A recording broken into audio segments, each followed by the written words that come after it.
أعوذ بالله السميع العليم من الشيطان الرجيم من همزه ونفخه ونفثه وما أرسلنا في قرية من نذير إلا قال مترفوها إنا بما أرسلتم به كافرون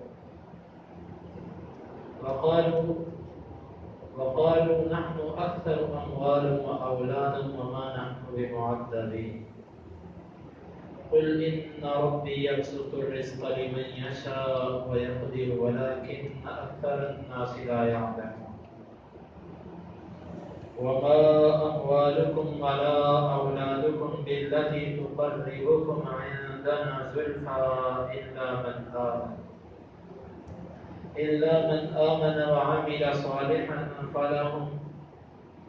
فأولئك لهم جزاء الضعف بما عملوا وهم في الغرفات آمنون والذين يسعون في آياتنا معاجزين أولئك في العذاب محضرون وما اور نہیں ارسلنا ہم نے بھیجا فی میں قریت بستی من کوئی نذیر ڈرانے والا الا مگر قال کہا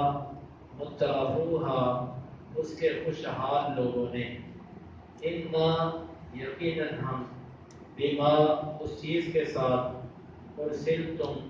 تم بھیجے گئے ہو بھی جس کے ساتھ کافرون کفر کرتے ہیں وقالوا اور انہوں نے کہا نحن ہم اکثر زیادہ ہیں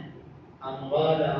مال کے اعتبار سے و اولادا اولاد کے اعتبار سے وما اور نہیں نحن ہم بمعذبین عذاب دیے ہو قل آپ کہہ دیجئے ان یقینا ربی میرا رب یبسط وہ پھیلاتا ہے الرزق رزق کو لمن جس کے لیے یشاء وہ چاہے ویقدر اور وہ تنگ کرتا ہے ولکن اور لیکن اکثر زیادہ الناس لوگوں میں سے لا یعلمون وہ نہیں علم رکھتے وما اور نہیں اموالکم تمہارے مال ولا اور نہ اولادکم تمہاری اولادیں باللتی وہ چیز تقربکم جو تم کو قریب کر دیں عندنا ہمارے ہاں زلفا مرتبہ میں الا مگر من وہ شخص آمنہ جو ایمان لایا وعمل اور سے عمل کیے صالحہ نیک فاولئک پس یہی لہم ان کے لیے جزاء بدلہ ہے الضعف دوگنا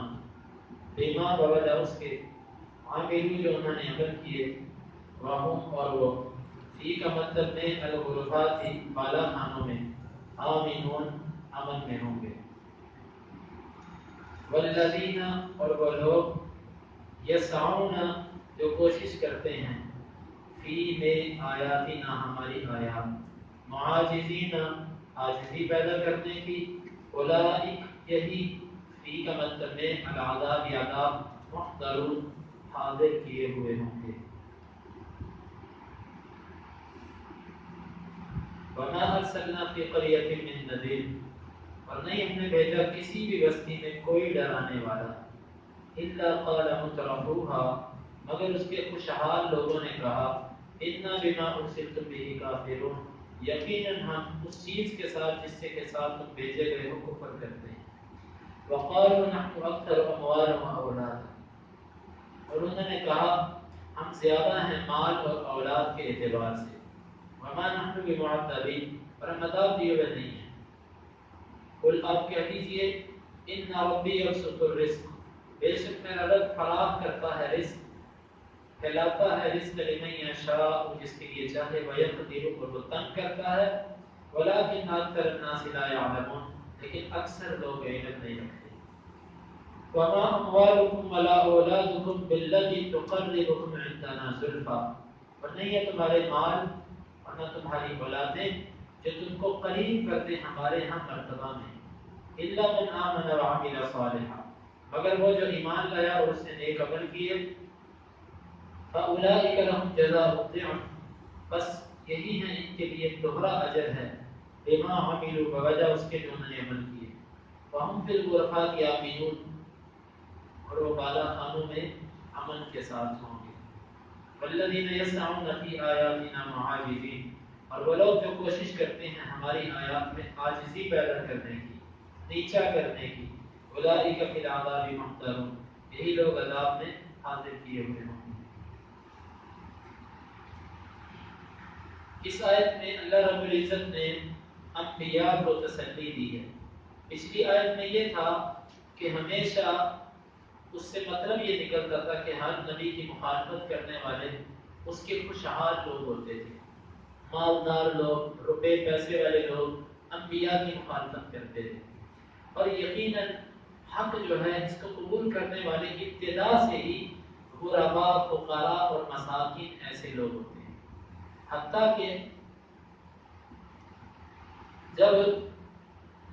نجاشی کے دربار میں اس نے ابو سفیان رضی اللہ عنہ سے پوچھا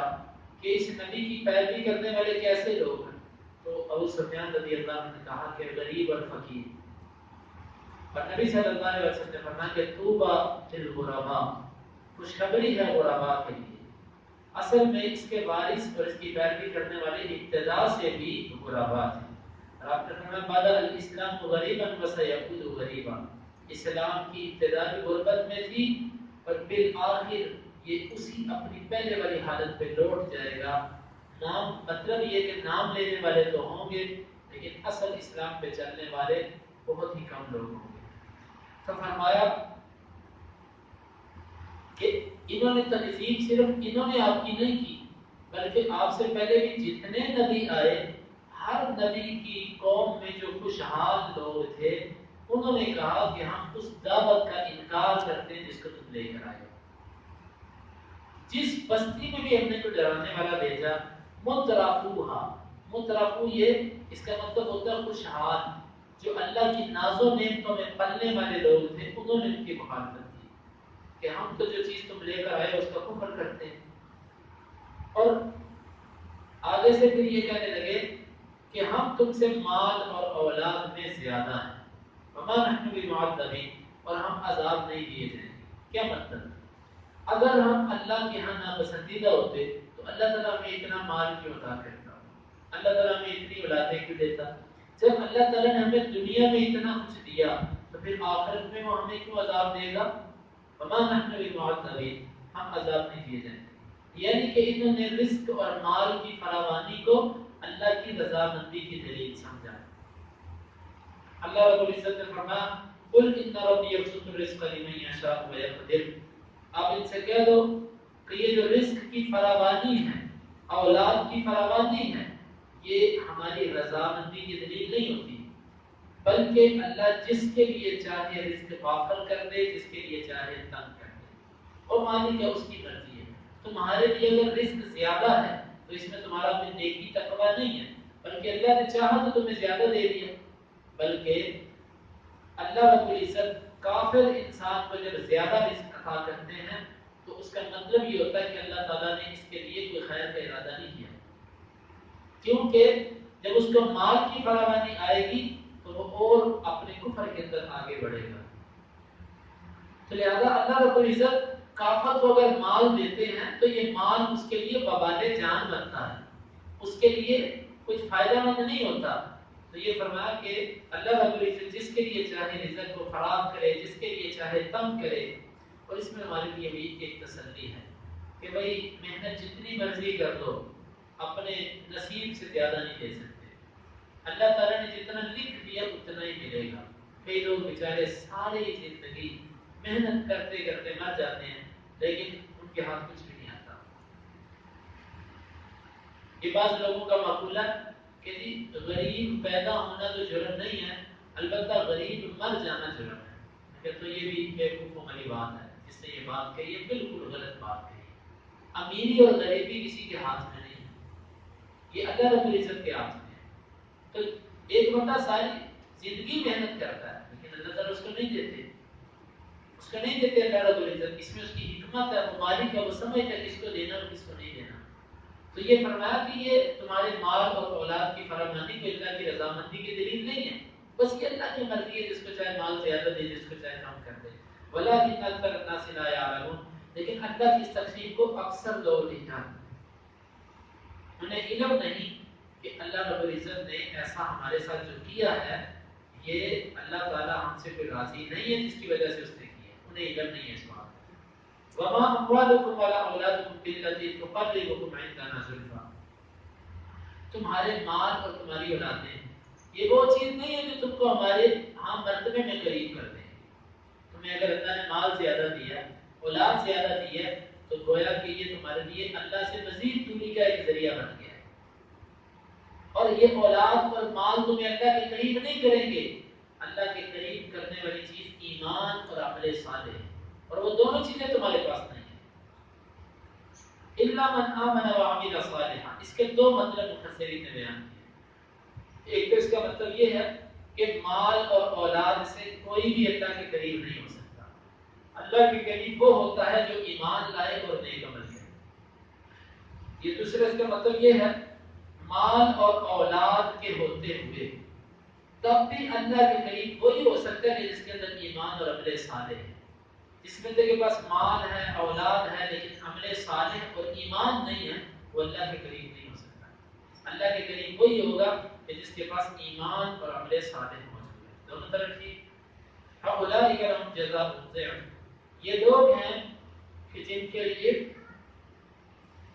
کئی گنا اجر ہے، اللہ کے ہاں ان کے لیے کئی گنا اجر ہے، بما عملوا، بوجہ ان کے اعمال کے جو انہوں نے کیے۔ وَهُمْ فِي الْغُرُفَاتِ آمِنُونَ، اور وہ بالا خانوں کے اندر امن میں ہوں گے۔ غرفات کی جمع غرفات، جو اونچا ایک کمرہ بنایا جاتا ہے اس کو بالا خانہ کہتے ہیں۔ جنت کے اندر نبی صلی اللہ علیہ وسلم نے فرمایا کہ جنتیوں کے بالا خانے ہوں گے، اونچے اونچے کمرے بنائے ہوں گے، جس طرح کہ ایک اونچا سا ایک برج جیسا بنایا جاتا ہے منظر، خوبصورت منظر دیکھنے کے لیے، اور اللہ تعالیٰ کے یہاں اونچے اونچے جو ہے وہ بالا خانے ہوں گے۔ آپ نے فرمایا کہ وہ اتنے زیادہ ہوں گے اور ایک کا دوسرے سے فاصلہ اس قدر ہوگا جس طرح کہ ایک ستارے کا دوسرے ستارے سے فاصلہ ہوتا ہے، اتنا زیادہ فاصلہ رکھا ہوگا آپس میں۔ تو یہ جنتیوں کے لیے بالا خانے ہوں گے، اللہ رب العزت ہمیں بھی عطا فرمائے۔ وَالَّذِينَ يَسْعَوْنَ فِي آيَاتِنَا مُعَاجِزِينَ، اور وہ لوگ جو کوشش کرتے ہیں ہماری آیتوں میں عاجزی پیدا کرنے کی۔ عاجزی سے مراد ہماری آیتوں کو جھٹلانے کی کوشش کرتے ہیں، غلط ثابت کرنے کی کوشش کرتے ہیں، ہماری دعوت کو دبانے کی کوشش کرتے ہیں۔ أُولَٰئِكَ فِي الْعَذَابِ مُحْضَرُونَ، یہ وہ لوگ ہیں جو عذاب کے اندر حاضر کیے جائیں گے، عذاب میں یہ موجود ہوں گے۔ تو ان آیات کے اندر اللہ رب العزت نے کافروں کی اس غلط فہمی کو ختم کیا، اس کو دور کیا جو وہ سمجھتے تھے کہ ہمارے پاس مال اور اولاد زیادہ اس لیے کہ اللہ رب العزت کے پسندیدہ۔ فرمایا نہیں، یہ وجہ نہیں ہے، بلکہ اللہ جس کو مال زیادہ دے یہ اللہ کی مرضی ہے، جس کو چاہے کم دے یہ اس مالک کی مرضی ہے۔ اللہ کے قریب کوئی مال اور اولاد سے نہیں ہو سکتا، بلکہ عمل صالح سے ہو سکتا ہے۔ اس سے ہمیں ایک مزید سبق یہ ملا کہ انسان کو ان چیزوں میں محنت کرنی چاہیے جس سے وہ اللہ کے قریب ہو سکے۔ مال سے بندہ اللہ کے قریب نہیں ہو سکتا، اصل قربت ملتی ہے ایمان کے ساتھ اور عمل صالح کے ساتھ۔ تو انسان کو اپنے اعمال اور ایمان ہر حالت میں دنیاوی مال پر مقدم رکھنے چاہیے۔ ایک طرف دنیا کا مال، دوسری طرف ایمان، ایمان اس کی حفاظت کرنی چاہیے۔ مال اللہ تعالیٰ پھر بھی عطا فرما دیں گے،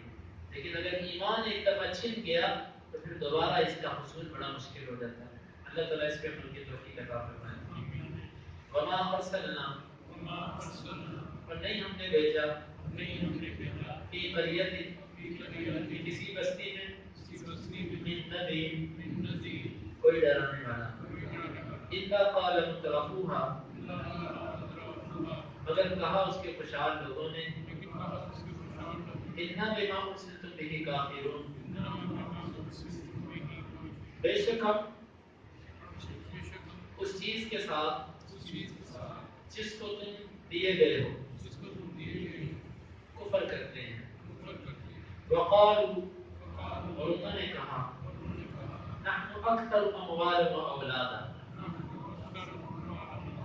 ہم اولاد اور مال میں زیادہ ہیں. وما نحن بمعذبین،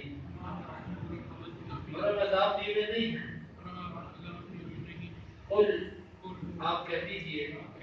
ان ربی یبسط الرزق، بے شک میرا رب پھیلاتا ہے رزق، لمن یشاء، جس کے لیے چاہے، ویقدر، اور وہ تنگ کرتا ہے، ولکن اکثر الناس،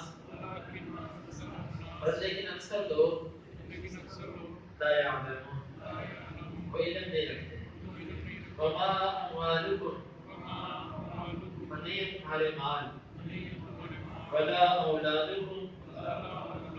اور نہ تمہاری اولاد، باللتی، وہ جو تقربکم، تم کو قریب کر دے، عندنا، ہمارے ہاں، زلفا، مرتبہ میں، الا من آمن، مگر وہ جو ایمان لایا، وعمل صالحا، اور اس نے عمل کیے نیک، فاولئک لهم، بس یہی ہیں ان کے لیے، جزاء الضعف، دوہرا اجر ہے، بما عملوا، بوجہ ان کے اعمال کے، وہم فی الغرفات، اور وہ بالا خانوں میں، آمنون، امن میں ہوں گے. والذین یسعون، اور وہ لوگ جنہوں نے کوششیں کی، فی آیاتنا، ہماری آیات میں، معاجزین، عاجزی پیدا کرنے کی، اولئک فی العذاب محضرون، یہی ہیں جو عذاب میں حاضر کیے ہوئے ہوں گے. اللهم انفعنا بما علمتنا وعلمنا ما ينفعنا وزدنا علما. اللهم اقسم لنا من خشيتك ما يحول بيننا وبين معاصيك، ومن طاعتك ما تبلغنا به جنتك، ومن اليقين ما تهون به علينا مصائب الدنيا. متعنا اللهم بأسماعنا وأبصارنا وقوتنا أبدا ما أحييتنا، واجعله الوارث منا، واجعل ثأرنا على من ظلمنا، ولا تجعل مصيبتنا في ديننا، ولا تجعل الدنيا أكبر همنا، ولا مبلغ علمنا، ولا تسلط علينا من لا يرحمنا. وآخر دعوانا